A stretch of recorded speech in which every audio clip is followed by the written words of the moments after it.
كان في كتكوت صغير قوي، لونه أصفر كده زي الشمس، وكان اسمه زيكو.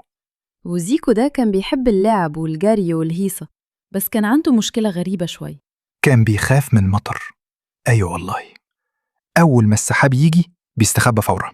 مرة شاف سحابة في السماء، جرى بسرعة واستخبى تحت كرتونة وقال: أنا مش هخرج لحد ما الشمس ترجع.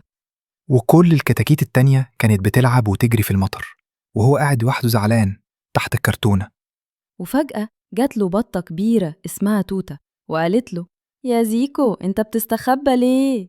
بصوت متردد: أنا بخاف من المطر يا توتة، ممكن أتبل وعي؟ توتة ضحكت وقالت له: جرب بس تنزل معايا، لو ما عجبكش استخبى تاني، إيه رأيك؟ زيكو فكر شوية وقالها: ماشي، هجرب، بس مرة واحدة بس. ونزلت أول نقطة مطر على منقاره وقال: استني، دي دافية. وبعدين نزلت نقطة كمان، وابتدى يضحك ويقول: ده إحساس لذيذ قوي. وفجأة لقيته بيرقص وسط المطر وبيقول بصوت عالي: أنا بحب المطر.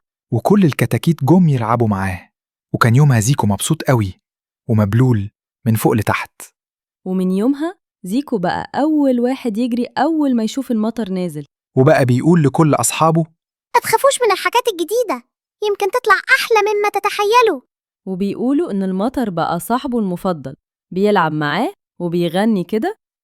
دي كانت حكايتنا النهاردة عن زيكو الكتكوت الشجاع.